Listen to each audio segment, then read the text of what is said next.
Sit!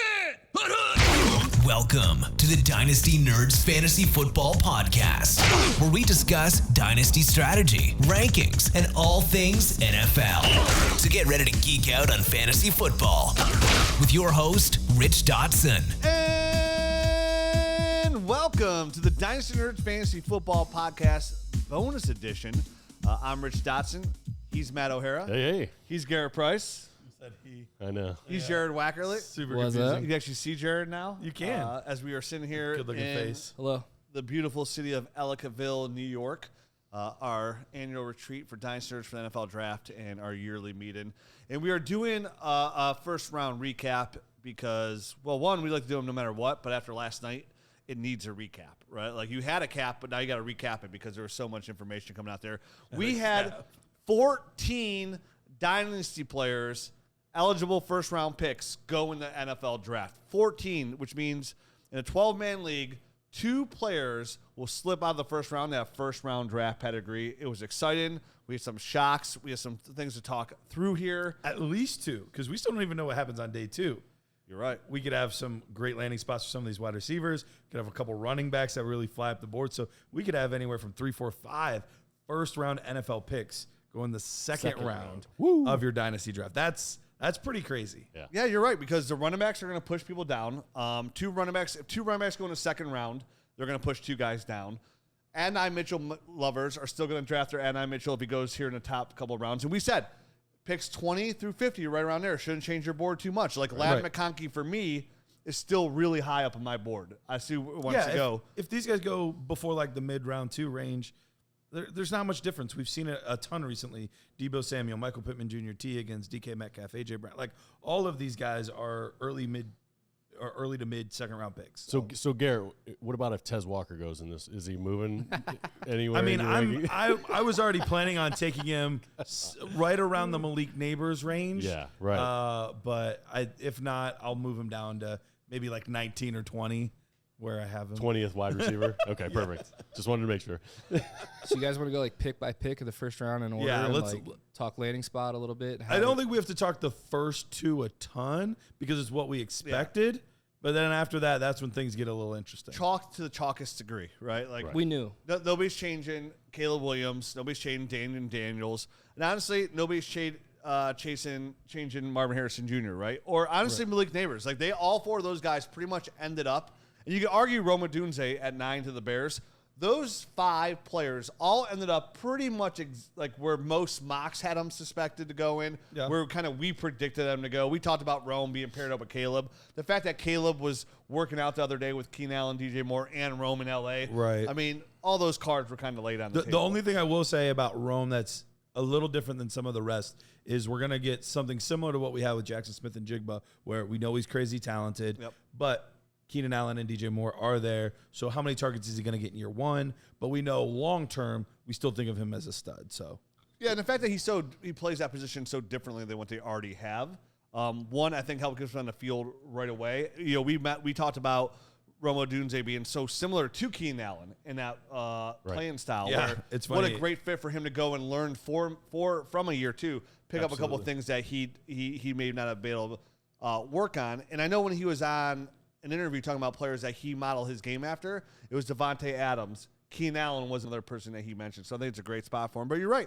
It's a game of patience. And I think what we're about to dive into, and I think what this first round really showed us after the chalk picks is how patient of a dynasty owner are you willing to be? Yeah. How much risk are you willing to take for a high-level player? Because we already knew this draft was deep. It just got increasingly more deep than more depth with the 2 unsuspecting quarterbacks going in the top 12.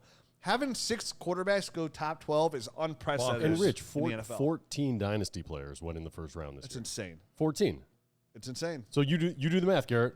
Yeah. What does that mean? You tell us. There's 2 guys out of the first. There's 2 guys out of the first round automatically are not going to be drafted in the first round of and rookie those drafts. running backs are pumping 2 more out for sure. So there'll be 4 first-round picks.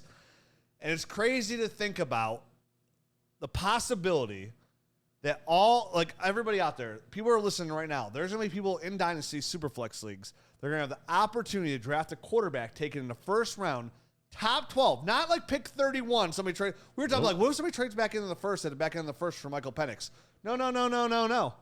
Top 12 players taken in the second round of your rookie draft.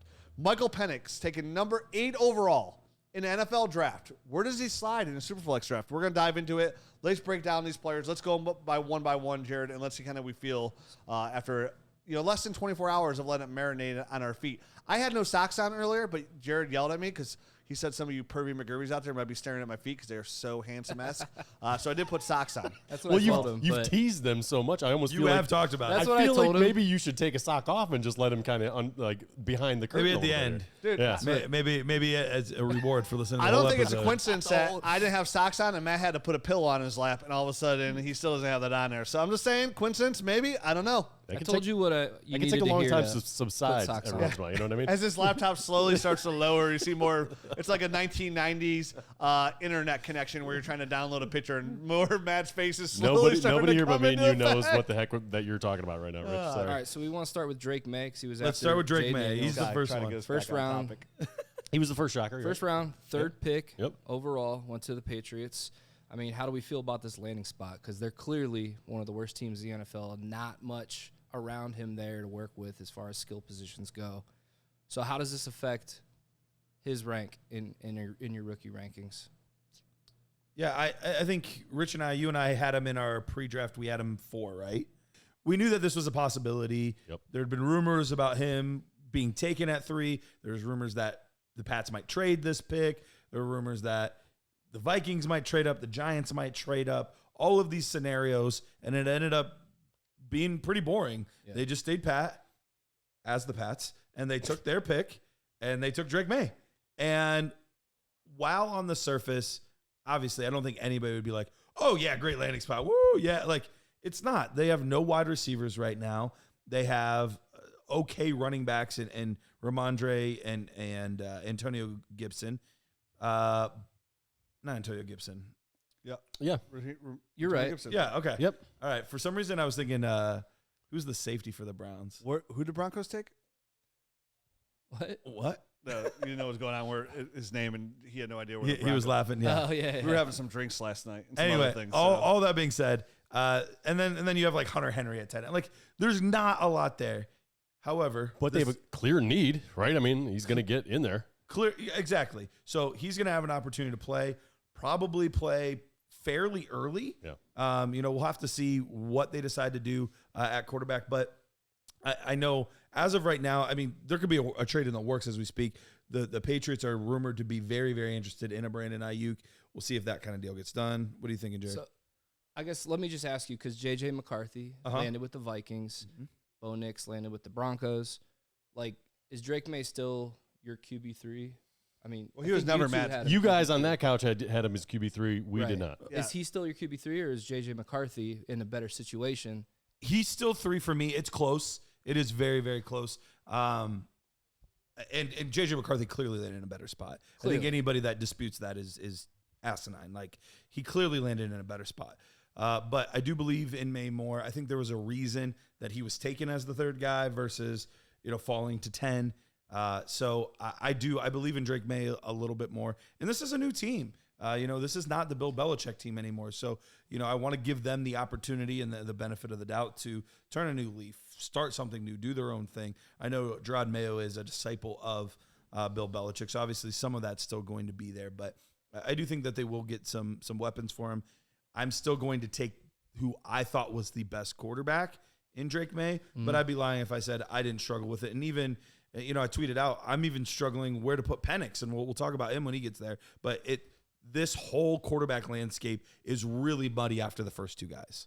So the Drake Maye situation reminds me of Bryce Young last year, where, like, nobody around him. They're going to be a bad team. Yep. And, like, Bryce Young's ADP now has fallen, like, 60 spots from last year. Are you worried about that happening with Drake Maye, where No. you don't think so? I mean, You're if talking he about- plays and then he's You're terrible, talking he's about not 2 scoring completely points. different situations. You're talking about a quarterback not only was put in a situation that is abysmal, he's put in a situation that was abysmal and a team that gave up 3 future first-round picks. So they have no time to, like, build around him. Drake Maye's in a completely different situation where he has draft picks that they could draft around him. From a skill level, though, standpoint, Bryce Young was so much there's no one smaller there. and so much more physical limitations than Drake Maye had. I don't compare those two whatsoever. I think Situation-wise, it's similar, though. But talent-wise. Yeah, but if you're going to sit here and judge a quarterback taking a top 3 in the situation they're in, I'm just then you're looking talking at about value standpoint. Yeah, but I listen, as a dynasty player, you should throw that out the window. That shouldn't be a part of your process. The NFL Value? looks drastically different 12 months than it does from the day it was 12 months previously. So, yeah, if you're a top 3 pick, odds are your team's pretty crappy, and that's why you're picking the top 3. So most picks go into situations that are quarterbacks that high, really bad situations. It's on the quarterback to elevate the situation. It's on the GM to put better talent around them. I think that's what I'm just trying to say is, instead of taking May, would you – I mean, you have an answer. So, would you take McCarthy instead? instead? I have Drake Maye and J.J. McCarthy pretty close when it comes to overall dynasty value, and for different reasons. And Jared mentioned it. I mean, you got J.J. McCarthy that goes into – outside of Caleb Williams, arguably the best situation, right? He's going to play inside a dome into a quarterback's coach, right? Like Kevin O'Connell is a huge factor here as well. For sure. With TJ Hawkinson, Jordan Addison, Aaron Jones, and arguably the best receiver in the NFL in Justin Jefferson. That is a fantastic situation. Yeah. But I'm also going to say where people are going to talk about that is you got to remember, nothing should change for the J.J. McCarthy fanatics out there or where you had him in your dynasty rankings because everybody projected that the Vikings were going to get J.J. McCarthy. And that was my dream landing spot for him. Yeah. And the place I felt that he would fit the best. And, the difference is everybody had them traded up to number 5 to get J.J. McCarthy. And I want to say, shout out to Matt. Matt had Michael Penix and J.J. McCarthy and Bo Nix really high in his rank sets when we did our pre-NFL draft rank set. And Matt said on the show, like you said, this is based on I predict all these guys will get better draft capital than people are anticipating. And boy, did you blow that out of the water. Right, I mean, right. You're for somebody who doesn't like to do our preseason bold predictions episode, he sure does a really good job bold predicting these rookies and how it's going to translate because he's way more right than he is wrong. Yeah. So for a long time.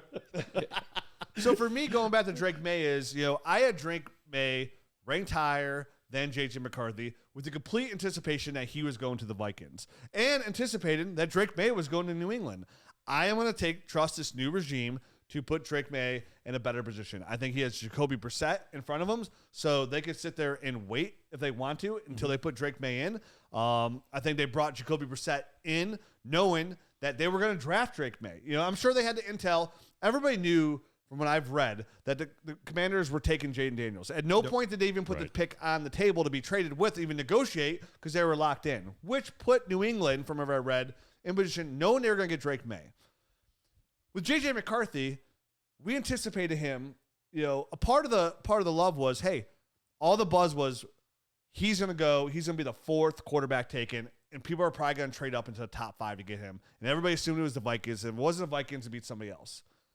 Well, not only does people not trade up, the Vikings had to trade up one spot to get him. He wasn't even the 4th quarterback taken. So he was the 5th quarterback taken. And on top of that, all reports came out that the Raiders, the Saints, and the Seahawks all tried to trade up into the top 10, not for J.J. McCarthy, for Michael Penix Jr.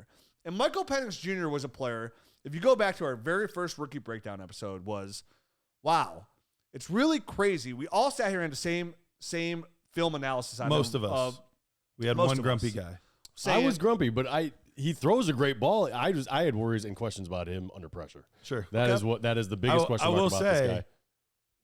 6 quarterbacks in the top 12. You said that this class was awful. Listen, there's an awfully big need in the NFL for starting quarterbacks. You're just mixing the awful together. Continue, Rich. You're getting somewhere there. So, with J.J. McCarthy, not going for J.J. McCarthy there, I'm kind of now completely lost my train of thought. All right. Oh, to Michael Penix. Yeah, breaking down Michael Penix's film, we loved him throwing the football. We loved how he carried that team and was able to make some big throws and be able to watch, win a lot of big games. Saying his immobility was kind of overblown. Like, he was able to move her within the pocket and get outside the pocket and make throws. And he was like, this is a really nice quarterback. And saying for him to fall, someone's going to get some really good value. So to see that go from the tape, from a tape prospect, and kind of letting, in the back of our heads, knowing after watching the tape, everybody telling us this guy's probably going to 2nd round, there's a lot of concerns. Now to see it completely flip where he goes, number 8 overall. And tons of teams wanted him. Tons of other teams were trying to trade up for this player, not J.J. McCarthy, for Michael Penix Jr. People were desperately trying to trade it for. Built on top of the fact that the Atlanta Falcons took the best player on their board. They said him as their number 2 quarterback overall. After the fact that they just signed Kirk Cousins to a 4-year, $180 million with $90 million guaranteed. That factors into it. Now, I said at the beginning of the show, like this is going to test some dynasty owners' patience. Yeah. And we're not Michael Penix Jr. yet, so I'm not going to break that down yet. Well, we might as well because he's the next one. We're talking about the quarterbacks here. Like he's probably going to be what, 26? Let's talk about him. Let's talk about Knicks too. Let's talk about all of them. Kirk Cousins is locked into 2 years. So let's face the facts. I'm sticking with Drake Maye because I like the talent at the youth, and I think after today they'll have some weapons around him that we're a little bit more excited about. So let's stop there for a second because then let's just you had J.J. McCarthy 6 overall. Garrett had 8 overall pre-draft rookie rankings. Like, where are you moving J.J. McCarthy and then after Drake Maye since he's still your 3rd? I think he's sitting right around 6 for me still. But but it depends on my team needs again because they're in this.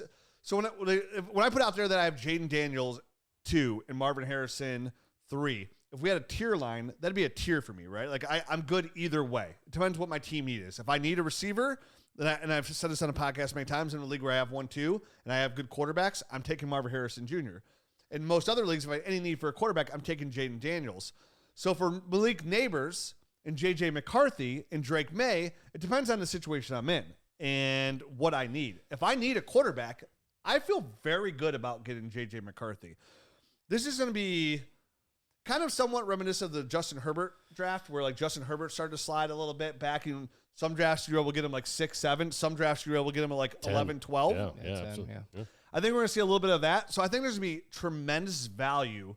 There's not many opportunities. None that I've ever can recall playing Dynasty. And obviously Superflex, I've only been playing for X amount of years. But I think we're going to be hard-pressed to find a situation like this again where you're a contending team that had just won a championship or lost in your championship game. And you're sitting there at pick 111 and 112. And you have the opportunity to draft a quarterback that was selected top 10 in the NFL draft. Yeah, it's crazy. Like, screaming value. Yeah, and people are going to be looking at running backs taking the second round, or more importantly, receivers such as Ladd McConkey or Adonai Mitchell that were taking the second round over a quarterback that was picking top 10 strictly because there's a perceived because we know 100% fact, listen, because Russell Wilson had this situation. People are like, Russell Wilson's there. He's owed $70 million. Just because Kirk Cousins owed $100 million, coming off an Achilles injury, we don't know if we're necessarily waiting 2 years for Michael Penix. And if we go back just a little bit, here's the biggest question I guess I would ask everybody. Was it worth the wait on Jordan Love? Was it worth the wait? Of course it was. Yep. Yes, it Most was. people probably didn't. Let me ask you this question, Rich. If, let's say, in a normal year where six quarterbacks didn't get drafted in the first round, right? Usually like 2 or 3, maybe 4. Sure. Yep. And let's say the second guy gets picked at number 12, like Bo Nix did. Where is that guy going to be in a normal Superflex year? Where would he get drafted in the first round? With all the players that are ahead of him that are in there now? Let's just say he was the second quarterback, but he was drafted at 12 in the NFL. Or let's say he was the third quarterback drafted, but it was at number 12. Where would he land in a normal Superflex league? I think right around, I think for the player we're talking about at 12 too, is probably right around anywhere from pick in this class. If he was that, probably 7 to 12. Exactly. Yeah. So he was the last person taken. He was the 6th quarterback taken. It was at number 12. So, I mean, if we were strictly following the way we would normally do this, all 6 of these guys would be in the first round. And that would only leave room for 6 other players. So this is just a wild year. And I think because of that, it has shifted a little bit of my rankings in the sense that I still have the same order roughly for the quarterbacks. Yeah. I would still go with Caleb, Jaden, Drake Maye, J.J. McCarthy, Michael Penix, and Bo Nix. So I would go basically in the order that they got selected. Was kind of how I had them personally. Now, I had flipped McCarthy and Penix because I assumed one was going to be a first rounder and one was going to be a second rounder. Yeah. But as far as on their actual tape, I liked Penix more. So that's why this one's really, really hard for me. and I could almost be convinced to put Penix above, but I do have J.J. McCarthy a hair ahead because of how long I think we're going to have to wait to get him. All of that being said, this has adjusted my ranking slightly where I had Drake Maye as the 4th player that I would be willing to take. I might bump him back a spot or 2 now, and I might be more interested in taking a Malik Neighbors a tad bit higher because I know that there's so much quarterback depth that I would be able to get, which you don't normally have. So now Malik Neighbors and maybe even Rome Odunze are a little bit more interesting to me than they might have been previously. Yeah, but you say that, though, like you're going to bump him back because there's more depth, though. Say you pick 1-5, and you're like, oh, I'm taking Malik Neighbors, but just because there's more depth doesn't mean you're going to get that player. That means you're still passing on a quarterback. Not necessarily, because I think we're going to get Penix probably pushing round 2. I mean, we did a mock today, right? And Penix fell to the second round, 5th pick in the second round, I think. Yeah. In a mock draft. Listen, I mean, the world's not full of intelligent people. But that's what I'm saying. That's why I would be more willing to take these guys where I wouldn't have been before, because I think I can get a running back or a quarterback at the early to mid round 2, which I wasn't going to. The weird part about it, and the counter offer to that, or the counter to your argument, is there's a ton of wide receiver depth as well. I was literally going to say the same thing. Like, or Yeah. you could take the quarterback and guess who would be there? Ricky Pearsall, who was just drafted by the San Francisco 49ers in the first round at 2-1, 2-2. So you might want to shoot your shot at the quarterback position and get the best guy instead of getting the leftover scrap. I'm all over. And then And so I guess it depends on what you value. Would you rather have either Marvin Harrison or Malik Neighbors or somebody like that and Michael Penix, or would you rather have? I think Marvin Harrison's a different conversation. Okay. You said Malik Neighbors. All right, sure. We'll just say Malik Neighbors. Yeah, then. yeah. That's fine. A lot of people have them together, so that's why. Yeah. So Dimes is Malik Neighbors and Michael Penix, or would you rather have Ricky Pearsall and Drake Maye or J.J. McCarthy, whichever one you have higher? I'd rather have Ricky Pearsall and J.J. McCarthy. I would rather have Michael Penix. Can I get Xavier Legette instead of Pearsall? Leggett. Sure. All right, Legette, however you say his name. Sure. Then I would probably take the JJ Okay. Legette. So I think it's because I like Penix so much. I think- that I I would think be so. willing to do. I think we're going to see. And I had JJ higher. So, I mean, you know what I mean? Makes I sense. already had him higher to begin with.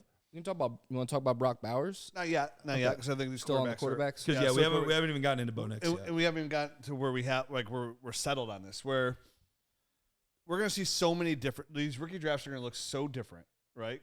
Than each individual rookie draft will be drastically different. Yep. Like we'll see chalk at the top, but we won't see chalk because we'll see a lot of Marvin Harrison Jr.'s go number 2. But I think you can expect those 3 players, Marvin Harrison Jr., Caleb Williams, and J.J. McDaniels, to be the top 3 guys. Yeah. So I would be very surprised if there's a scenario where those 3 guys are not the top 3. Right. So let's call those guys. So that's chalk, no matter what kind of order. So they're our in. conversation starts at 4, Right. In Yep. a super Starts flex at draft. 4. So let's start there because Well, we don't want to do our mock draft now. no, we're not doing a mock draft, but we're here if we're talking to these quarterbacks and we're going to rank these guys out. I'm not talking about drafting, rank Okay. these guys out collectively. Talking about drafting like a mock draft. No, we're not going to. We're drafting where we're going to rank those at. If we Let's can just talk about the situation instead of talking about because it is going to get redundant. I'm going to put McCarthy at 4 then after Marvin Harrison Jr. personally. That's where I have him as well. Okay. Yeah. And then bump Malik Neighbors to 5 where I had. So we can just start there. That's my 4 is J.J. McCarthy's at 4 for me. I got him at 4 as well. I had him You at had him 4 at to 4. begin with, and I liked J.J. McCarthy's landing spot is perfect for me. I mean, Oh, yeah, it so is. that there's no way really he's going to good, come man. down from It's where really he already good. was. So yeah, that's he's solidified at number 4. For me, how I have it, and I might adjust it as I keep doing research because this is still pretty fresh, and I'm trying to navigate it all. But for me right now, it would be Malik Neighbors 4, Drake Maye 5, Rome Odunze 6, J.J. McCarthy 7, and Brock Bowers 8. Brock Bowers 8. Yeah, I think what's going to happen, which when we talk about Brock Bowers here, I think somehow him going to Las Vegas is just naturally going to push him to the 8 in that tier for a lot of people, which is kind of, we'll talk about here in a minute. It kind of blows my mind as well. But for the quarterbacks, I know you said before, who'd you rather have? And I was like, Drake Maye. The more it sits here with me, and I'm actually now doing a podcast and talking about it and sync with me, You want JJ? I'm envisioning myself on the clock.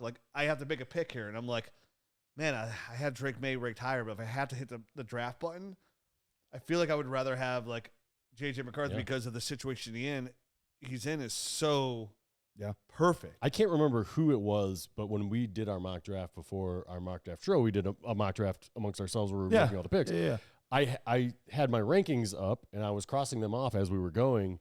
And when my turn came up, I had somebody maybe 4 or 5 spots higher than the person I ended up taking. So then I switched my ranking. I was like, obviously, I don't feel strongly enough about this to take this person that I had my rankings 4 slots higher. So that it is a good tool and a good test to put yourself in that pressure situation to kind of see how you really feel about a player. So, Rich, I think you're validated. I think a bit in that situation. I think if I went, the draft order went, and I was on the clock, and again, I think rightfully so. Everybody's have the right to change their mind on an hourly basis as more information comes in, the more it settles it in.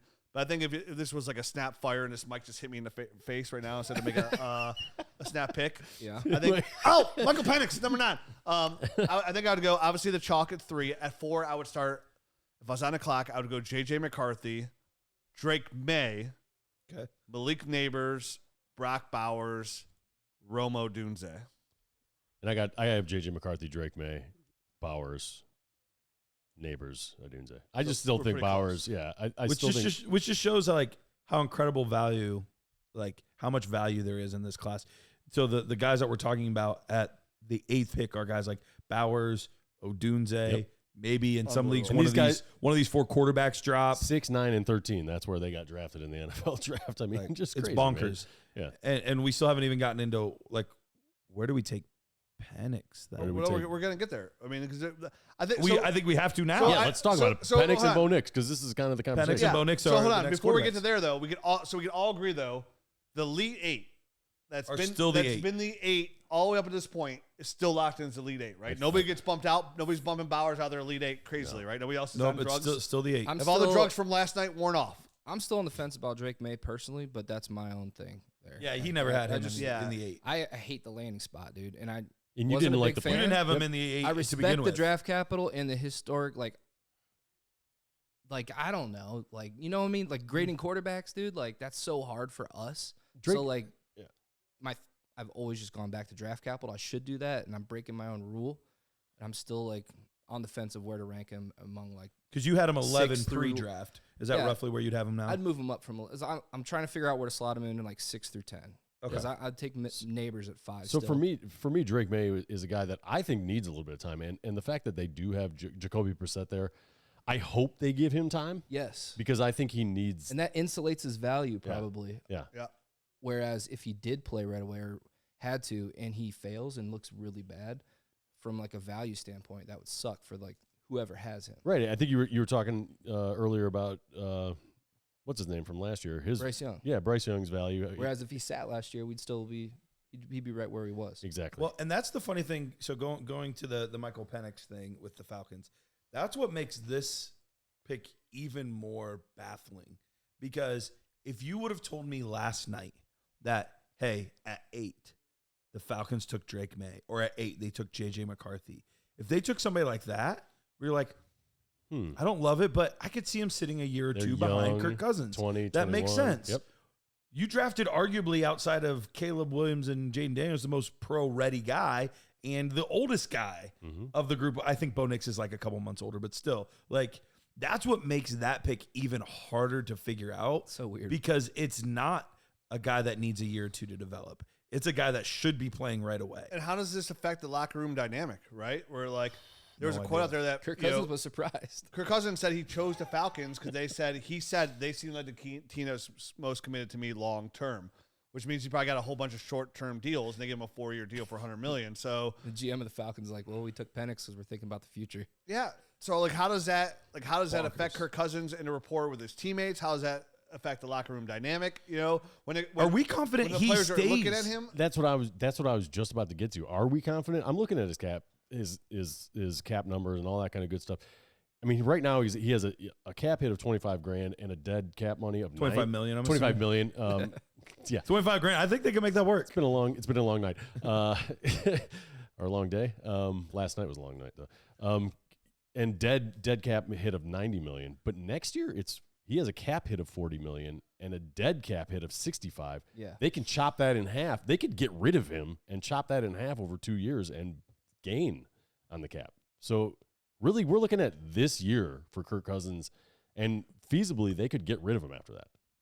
I mean, they would have to eat a lot of money, but they wouldn't be the first team. I was going Home to say, Depot Depot's been doing sells that a lot lumber. lately. Yeah. Home Depot's doing well. Yeah. I mean, I go there a lot as a contractor, and Exactly. there's always people Arthur there. So I Blank's think, he's got that I don't give a crap money.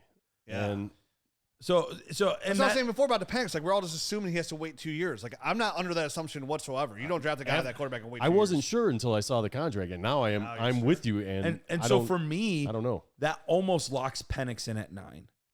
And I can understand other guys. Bumping his Xavier running backs out though, like where we had some of the running backs. Yeah, at and- nine. And that- Jonathan Brooks. So let's go ahead. When we're talking about these next couple guys, because the only thing that's going to really throw Monkey wrench in monkey all in this. here. Let's assume. Let's get real crazy with it. Let's assume Jonathan Brooks goes to the Cowboys. Okay. And Trey Benson goes to the Chargers. Okay, sure. Who just drafted an Don't offensive tease lineman. me with a good time. So look at Mike's pillow. Look at Matt's pillow. Went up a I little think bit the there. only one. All right. So of those two guys, I think it's those two, and then Xavier Worthy.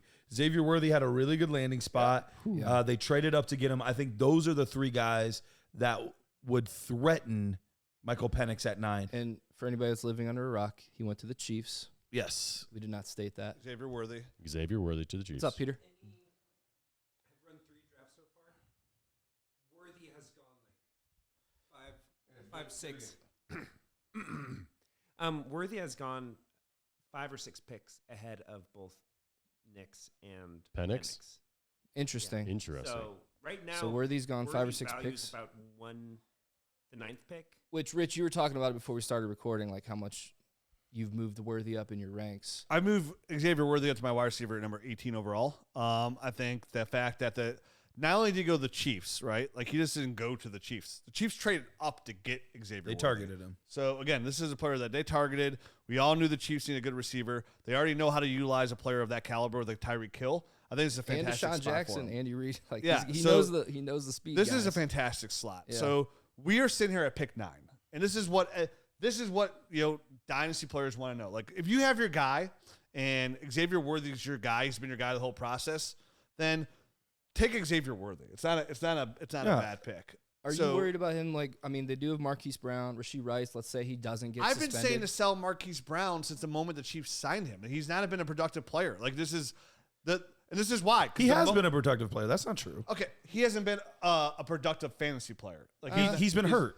okay. Yeah, he was hurt last year.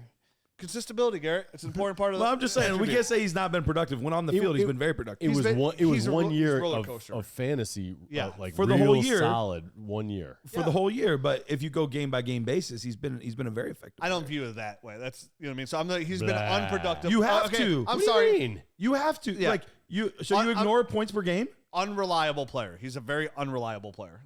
Okay, but when he's in your lineup, still do you does- start him or do you start He a doesn't guy produce that's every time he's in the lineup. wide receiver? If he's your 30, if he's your 5th wide receiver on your roster, he's very valuable. just If he's saying, anywhere in your top 3 he's a or veteran. 4, it's a little bit hard. He's a veteran. He's done things. They brought him in for a reason. Similar kind of player, very fast, and like, right? there's just competition there. I think more than And Travis nothing. Kelsey. Listen, there's not competition when you trade up in the first round to draft a receiver. There's not a competition there. That's your guy. He still has to go in. you didn't and let some guy compete fall for in your those- lap. for that position. Of course, every NFL player does. Deshaun Watson's got to go in and compete for his position, right? Pat Mahomes needs to go in and compete. I for say his that wasn't position. the best example, but Not yeah, really. Pat Mahomes here. Okay, you know what I mean? But like, they traded up for Xavier Worthy. Like, this is a player that is going to the greatest quarterback that I've seen almost ever, and to a team that needs a receiver with a coach and an offense that knows how to utilize this player to a T. We've seen it work. So I don't at disagree 9, with that. I just preaching to don't the want us choir. to fall into the trap that we said we weren't going to do, where we fall in love with the landing spot more so than anything else. We all had. I had him at 15. You had him 14, 19 pre-draft. So I mean, it's not like we're all around the same area. And he was I'm my with you, dude. He was Like, my 8th wide receiver. He'll probably jump up a couple spots. Sure. He was my I wide was just receiver providing 7. a I think I had him. Yeah. counterpoint. Like I'm Yeah. with you, dude. Like I like Xavier Worthy, a good nerd score for us. Like Oh yeah, he was our Great wide receiver landing 6, I think. Yeah, I'm only here's my wide receiver 7, so I'm only bumping him up. But again, and I said that before, like this, that's why I put all those guys like Xavier Worthy was in that same tier. Those guys, I was like, yeah, these guys I might have ranked, but literally once the draft is over, this doesn't matter because they're all in that same tier. And Xavier Worthy was in that tier, so like I'm not getting crazy because Worthy and there. I would have been more worried if like Worthy went to like Baltimore or something like that. But him Oh, going for sure. there, yeah, like I said before, the draft matters, system matters, the ability that somebody's trading up for you matters. So for me, Xavier Worthy immediately slides in where I had Ladd McConkey locked in as my wide receiver 4 overall. I'm okay now taking Xavier Worthy as my wide receiver 4. We'll see where Ladd McConkey ends tonight, and I'll probably still have him right around there. Sure. But to me, this just pushes Brian Thomas down just a little bit more so than that, but they're in the same tier. But we're still at 9, and this has nothing to do with Xavier Worthy. It really has to do with Michael Penix Jr. in your Superflex League. Now, you're right. Against our brand, we say if a quarterback goes in the top 10, it doesn't matter how much you love that receiver. It does not matter how much you love that running back. The best move you can make for your dynasty team is to take that quarterback. For your Superflex dynasty team. In a Superflex, where you start 2 quarterbacks. 1 QB, all this out the window, grab the running backs, grab the wide receivers. But grab Jaden Daniels over Caleb Williams. In 1 Yep. QB. I'm okay. So taking the risk it for the biscuit. at 9, Sure, it was just such a one thing to say real quick. I was like, we need some context on that. at 1-9, the hardest thing you're going to have to do out there for the people listening, the hardest thing you have to do, and it'll be hard for me, and I'm not going to pretend it won't be, and you're going to see a lot of other analysts tell you probably go a different way. I'm telling you, again, this is my opinion for somebody who's playing Dynasty for 20 years, who's had the privilege of doing a podcast for hundreds of hours a week, every week. Hundreds of hours a week. Hundreds of or a hours year. per week. I would say, like, your don't best sleep. move is to take, like, don't even think about it. Take Michael. Doesn't matter what your need is. You're in a rare position at 1-9. Hit Michael Penix. Hit draft. Take him.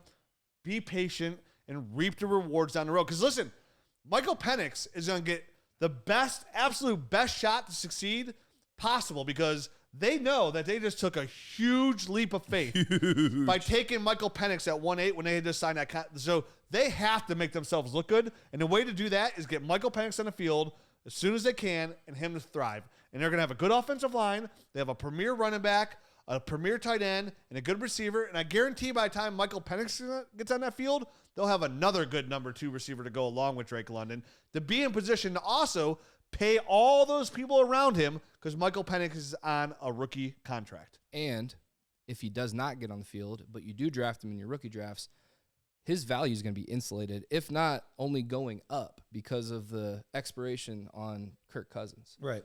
And So we have that's he's a safe pick. and we have a great sample case in Jordan Love now, which we didn't really have that before, where somebody might be sitting a little bit before, at least not in recent memory. Obviously, Mahomes sat 1 year. Aaron Rodgers. But that's not recent memory. That's 2007. Most of these people weren't playing in I'm 2007. old. 2007 doesn't seem that long ago. Yeah, most people weren't playing back then. Yeah, I mean, it's almost 20 years So ago. but Peter said It's he's a long going, time, what, yep. 2.5 or something? Penix in the is- mocks you did this morning? Earliest, I'm running Give him a mic. It's all right. Just go ahead. earliest he's gone is We can't hear you. That's why. Yeah. the earliest that Penix has gone is 112. Okay. That's and then weird. 2.5 is kind of the floor. 2.5. That's crazy. 2.5 is closer to where he's. But been that going. doesn't, and that's again, that doesn't shock me in the least bit because people like, what Well, have you done for me lately? especially all the time. especially this it just Instant happened. They gratification. don't know how to react. Yeah. They don't know the ins and outs of what's going on. They just see that Kirk Cousins is there and they think he's there for Well, 2-3 years. It's helpful to know this, though, because just because we say value-wise the 1-9 pick should be Michael Penix, if you know that nobody else is feeling this way, okay, I trade from 1-9 to 112, Yep. and I just picked up an extra second-round pick, and I still took Michael Penix at 112 when I valued him as a 109. Yep. Yeah, I mean, that's Good definitely the move. move if you can make it happen and you take whatever you can get. I mean, now you're taking the risk of not getting Penix as well because the guy at 111. But you always got the Bo Nix safety net.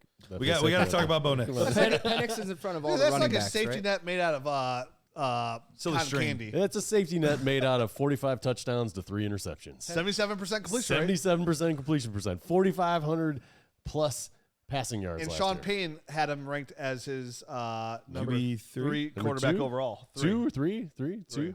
Atlanta had Penix was 2. Okay. but they had him. Payne has him number 3. I mean, This listen, guy's played a lot of football, a lot of snaps, a lot of college snaps, which a lot of the times translates to at least some level of success at the next level. And you like Bo Nix the most out of all of us. You had him at 14 pre-draft. Right. And with I had him there based off the fact that I thought he might go late first round. Yeah. Right. And somebody might be trading up and then the back half of the first round to get him.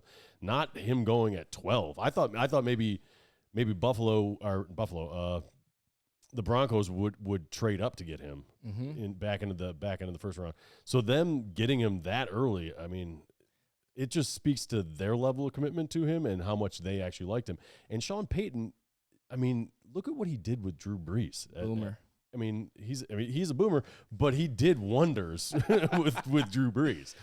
So I mean, Let me ask you a question. Yeah. So you had Marshawn Lloyd and Jonathan Brooks ahead of him. Mm-hmm. Adonai Mitchell, who still hasn't been taken yet. Sure. Xavier Legette that went last night. Yep. I mean, are you bumping Bo Nix ahead of all those guys all the way up to like 9? I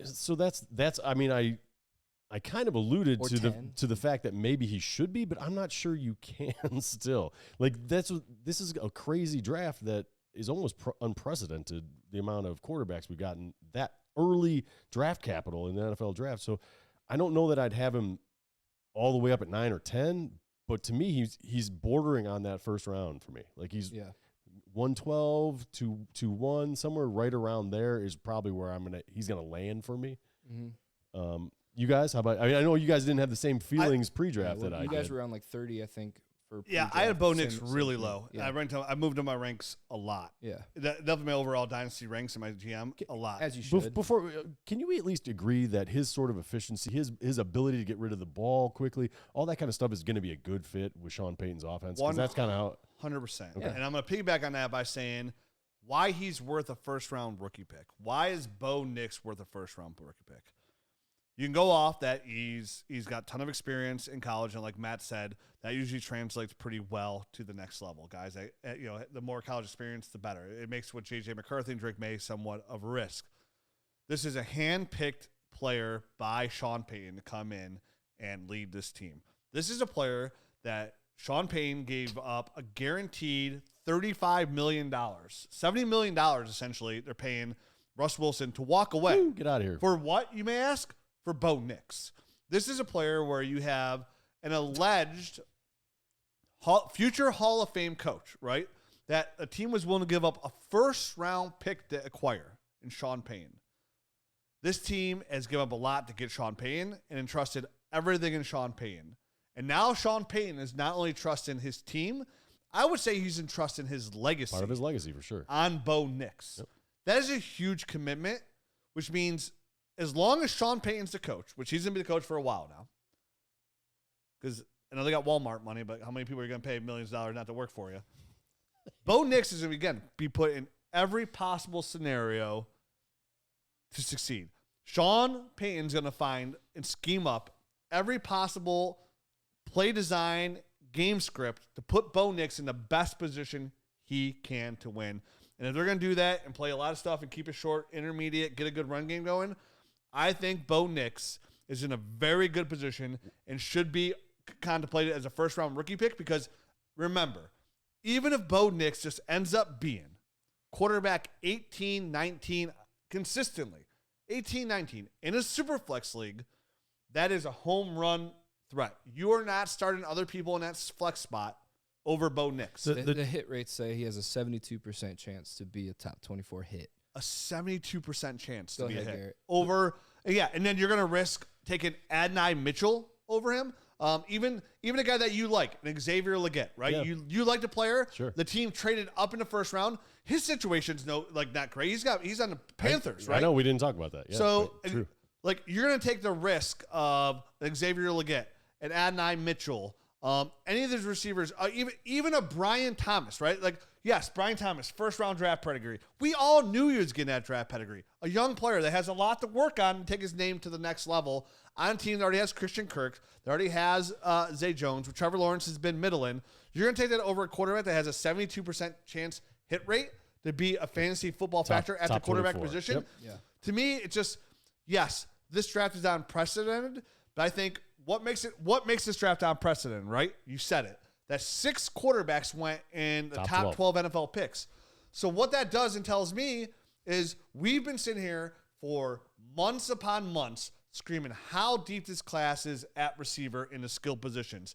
And we've already said over the last we did our rookie breakdowns on the running backs, we've already thrown 4 running backs into this mix as well to deepen the pool, right? We have a glass of water that's half full, and we've been dropping pebbles in it, and filling that glass where the water's starting to look full. Jeez. And now all of a sudden we just dropped a Bo Nix and Michael Penix pebbles into it, and our cup is overfloweth. And it's abundant with He tagged me picks. because that's a biblical reference. So He was proud of that. what we have a situation is, if you're going to gamble and you're going to take risks, grab the biggest prize in the bucket and grab a Bo Nix, and then go take your risk on a Troy Franklin at 211, because there's going to be 212. We'll see. Get a Jermaine Burton, because these guys are naturally getting pushed down. We're pushing these guys up, but it pushes talent down. So for me, I'm taking Bo Nix. All right, let's go back to Garrett, because he was going to say something. I interrupted him with the No, you're good. You're good. Here's where I'm going to disagree.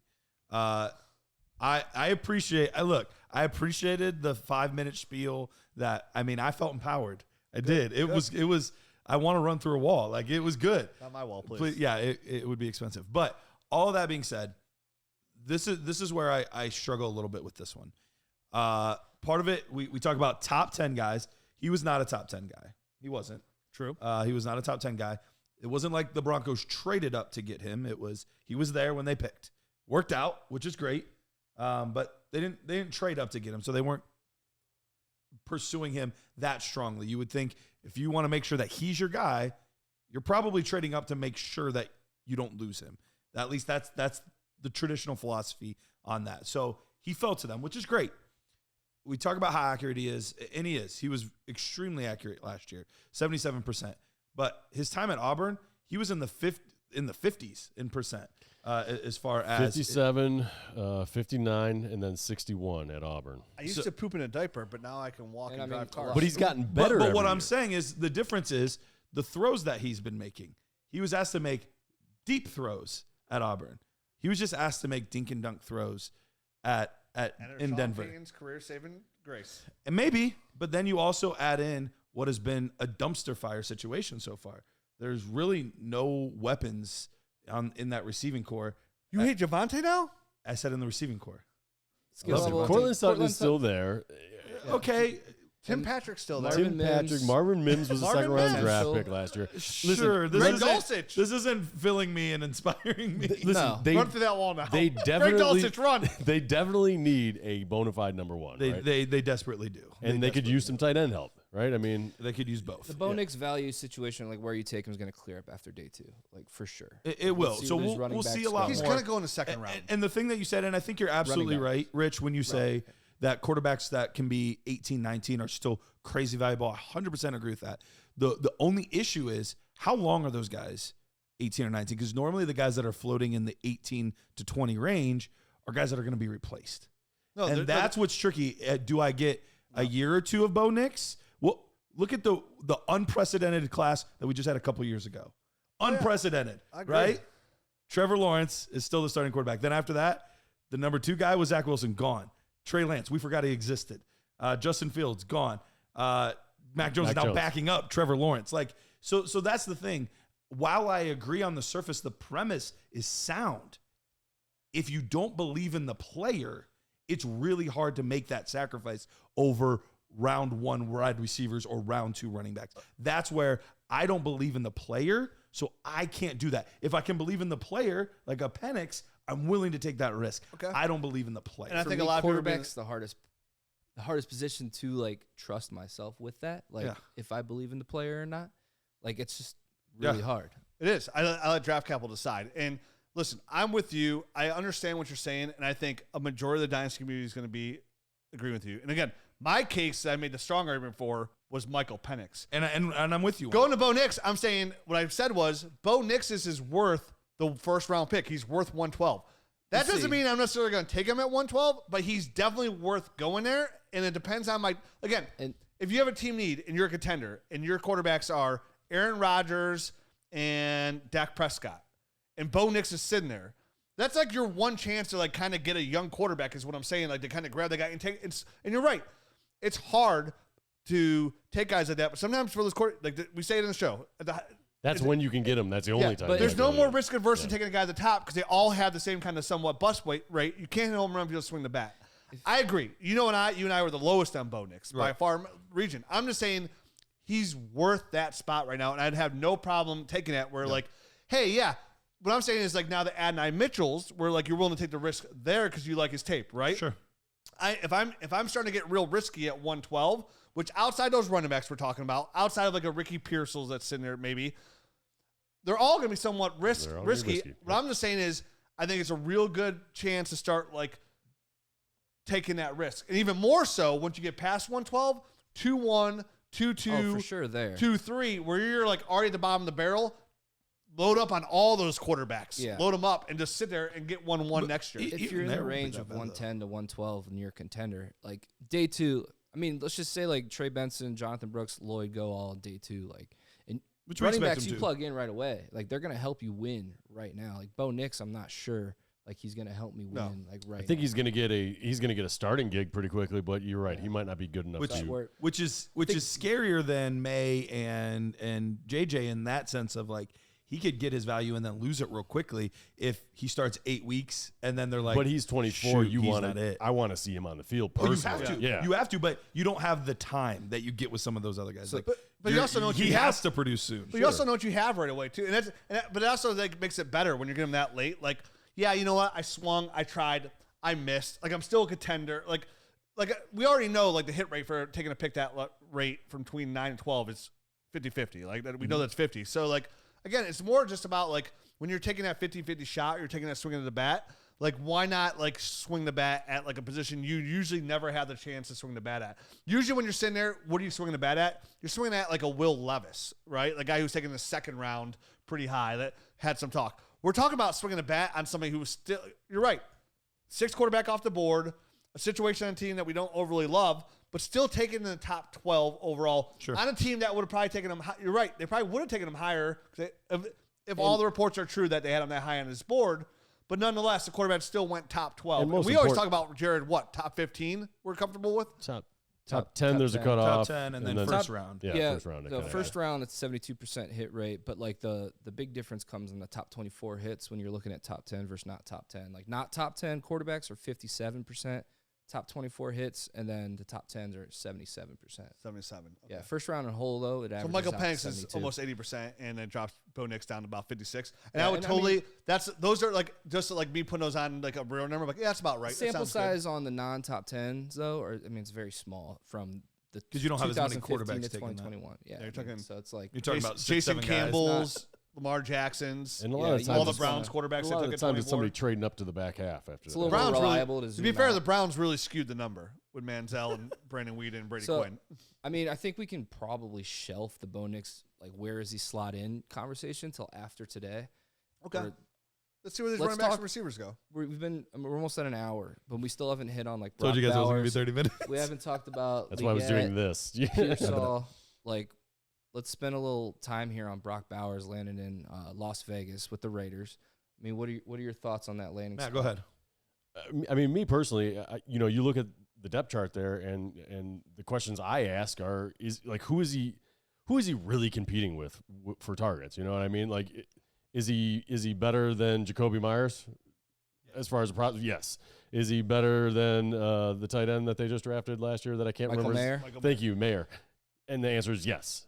And really, it's like after that, then you're talking about a 31-year-old Devontae Adams who is clearly better than him and is going to garner more targets in the short term. But after that, like he's the second best option in this offense to catch passes. As much as I hated it, Yeah. this feels a lot like Jahmyr Gibbs last year, where it's like, oh, they got a decent player in that spot. What are they doing? Wait, actually, good players are good. Yeah. Okay, we'll be fine. I mean, they have Gardner Minshew throwing the ball right now, or Aiden O'Connell. Both those guys are, I think, distributors. They're Yeah. okay. I They're mean, Myers and Adams were both top 24 wide receivers last year. We were looking that up. with Yeah, O'Connell. Jacoby Like, Myers and Devontae Adams, both top 24 receivers last year. So And- Aiden O'Connell can make it work enough. and I think Gardner Minshew's probably an upgrade over him just because he's more experienced, but a similar type of player. More swag. Yeah, and maybe, yeah.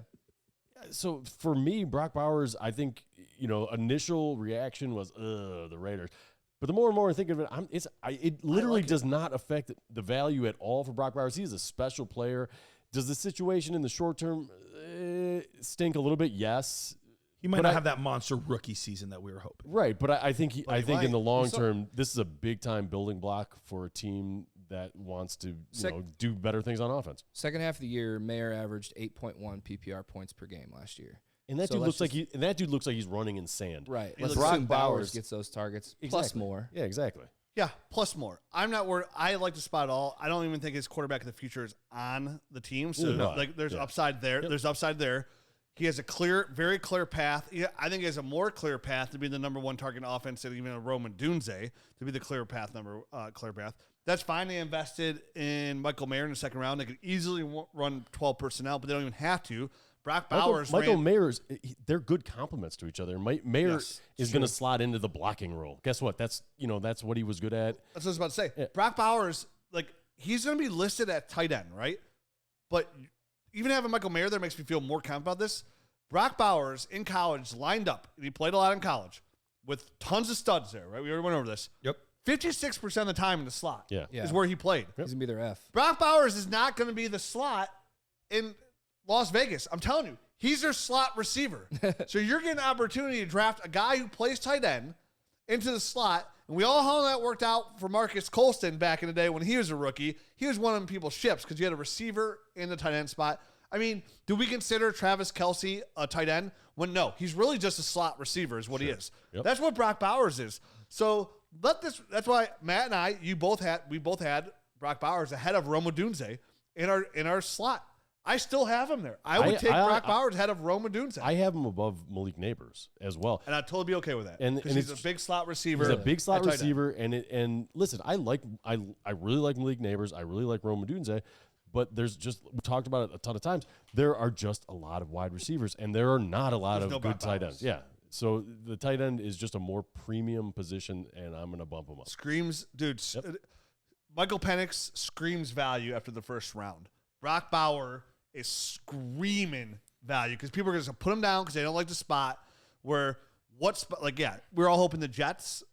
You have to be. This is a situation Jets. He's the number 2 with Garrett Wilson.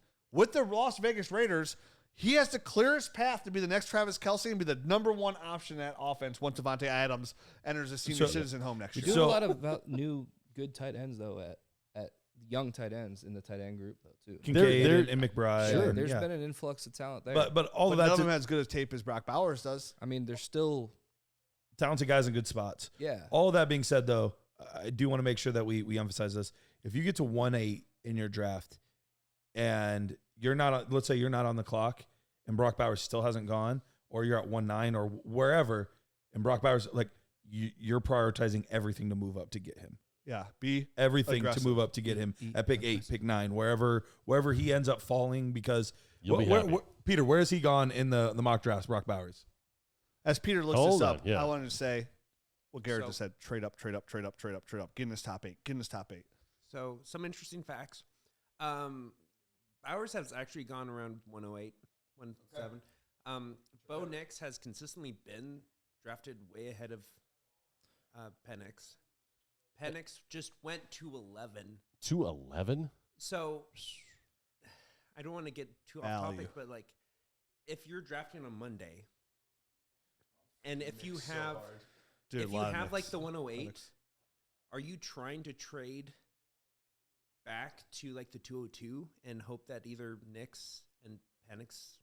No, I'm taking Brock Bowers. I ain't trading nobody. If I'm at 8 and Bowers is there, I'm taking him, and I'm not even looking back. But if he's not there, I've loved the back half of the back 3 picks or 4 picks of the first round. We talked about that before. Just dropping back into picking up multiple seconds, and because that's even more exciting now. You're gobbling up so much value. It's insane. And also, I'm fading Nix so hard now, knowing that information. That Nix is going ahead of Penix. Yeah. Well, listen, the reason he's going is because people don't understand. They don't know how to process the Penix stuff and whether or not he's going to get an opportunity in the next 2 years, the next 3 years. Is it going to be next year? Is it going to be 4 years? And everyone knows Bo Nix. He's going to be starting day 1. Yep. Can we let's wrap this up with Pearsall and Leggett? Two guys we didn't really talk we do have yet. to touch on Brian Thomas as well. We haven't touched. Yeah, let's talk about Brian Thomas first. You're Brian right. Thomas. Consensus was 206 for us pre-draft. So where's he slot in now? I mean, he followed the chalk for all these mock back drafts. guys are all gonna. We need day 2 still. We do need because I got a bunch of running backs that are still above him that I don't know how to process yet. Yeah, and I don't know. Let's leave all three of these guys alone for now. We can probably pause honestly. on them. Like, let's talk. Like, yeah. We gotta get to Pearsall too because Pearsall is the biggest. We could just talk general. Hey, do we like the landing spot? Let's do that. So is actually they were all three back to back in our pre-draft consensus. Like Leggett was 205, Thomas 206, Pearsall 207. I had Pearsall higher than all you guys. I had Pearsall the highest. I had Leggett the lowest. Yeah. So I mean, obviously, for me, Pearsall was a bit of a surprise, right? That was the kind of one. I think most people 49ers. I mean, I really like this tape a lot, but I was still surprised. So he is probably one of the best one of the best route runners, if not the best route runner. He was a tough evaluate for me. Just his first step is so goofy and kind of slow that I have a hard time with.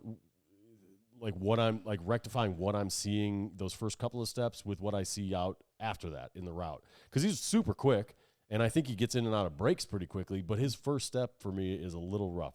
Does it help that he's going to San Fran with all the motions and stuff? I think that is going to greatly help a guy like this, because if he's already moving, that first step is almost out the door. You know what I mean? So Pearsall, to me, I think this was a ideal landing spot for him from a scheme standpoint. What do we do with the other two wide receivers on that? And we'll see if they get traded. So I think time will tell on that. But from a landing standpoint, I really do like him going to San Fran. It's about as perfect. I mean, obviously, scheme-wise, I meant. Yeah, you know, obviously, if Pearsall would have went to Kansas City, we would sit here and have a conversation about Ladd McConkey and those guys in Kansas City we're talking. Outside of that, I think this is the most perfect land spot possible for Ricky Pearsall. For how shifty he is, how good of a route runner is, how loose his hips are. Matt had mentioned this, and I said as soon as he was drafted, the amount of motion that Kyle Shanahan runs, this is a perfect spot for Ricky Pearsall. He's immediately a dynasty factor. And you could throw the whole thing, well, he's only 24, out the window, because now you just got about 5 to 6 years of Ricky Pearsall in an offense that will be this exact same offense for like, there's no coaching worry what's long-term here. Like, this is one of those situations where, like, Shanahan's a guy forever. So the fact that you're giving me probably within the next 2 years the number one receiver in Shanahan's offense, and in 2 years, we already know within the next 2 days, one of those receivers probably won't be on the roster. But in 2 years, Kittle will probably be off that roster. He'll be 33 at that point, right around there. And then Debo will be, even if they keep Debo, he'll be at the end of his contract. In worst case, they keep Ayuk and they extend him. But Pearsall will be just fine there because it's a Kyle Shanahan offense. This is a player that you're going to get in probably in the second round that deserves, again, first round value. Because consideration, but it's hard to sneak him in. It's hard to sneak him in. There's 100%. Just too many. Yeah. But what I'm saying, if you don't sneak him in and you pass it up, I would take Pearsall right now over Brian Thomas. I think I would too. Where Brian Thomas offers that athleticism and being young, he's going with Trevor Lawrence, which has been, Trevor Lawrence has been a little wishy-washy himself, but we know Trevor Lawrence is going to get extended, right? He's the guy there, right. But he's still been wishy-washy nonetheless. And right now, I'm not worried about his surrounding, like Zay Jones. I'm not worried about Christian Kirk long term. I'm not worried about Evan Ingram long term there. Gabe Davis. Even the Gabe Davis, who now, like, Gabe Davis is even like worse now as the X factor. Like, such a weird guy to sign and draft. Two guys that you would envision playing a similar type of role. Well, I honestly think Gabe Davis he's just a jag. You know what I mean? He's just a guy. They paid him though. Go deep. Yeah, he's a go deep guy. I think there's a lot more to Brian Thomas's game than that. I think there can be. Yeah. And he's got a little bit of that T. Higgins size that a guy like Trevor Lawrence got used to throwing to in college.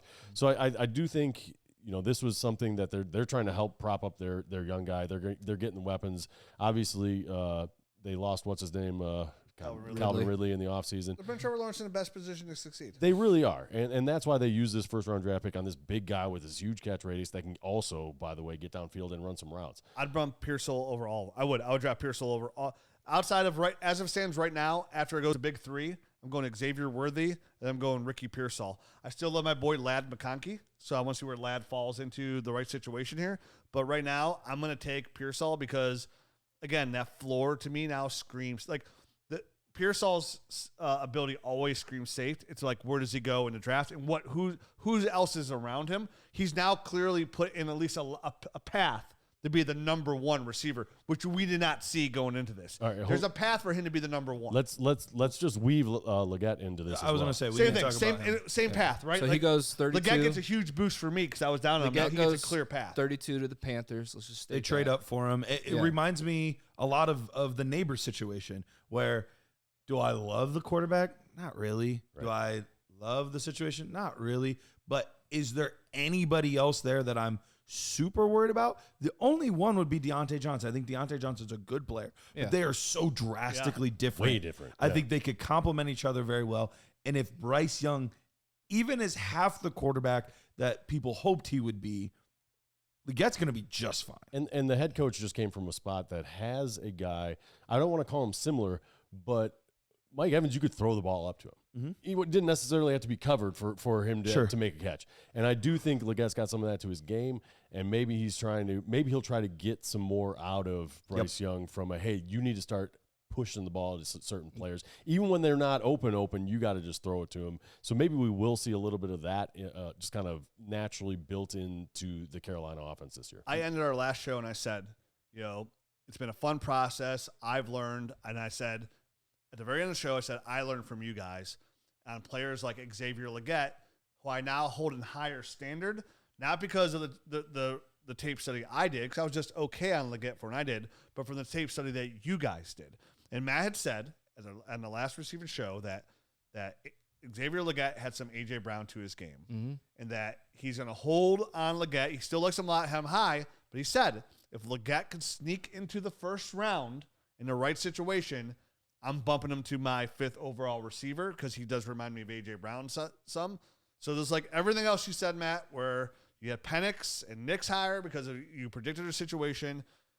We'll end the show on this. Xavier Legette did fall into exactly dream scenario of you. Maybe not the exact right team with being Bryce Young on there. But again, if Bryce Young's going to be somewhat outside numbers and a little bit erratic, this is the guy to go get the ball for sure because I loved his ability to go out there and extend and get the ball no matter where it was. So it's great for him. Probably the best in the class that I saw.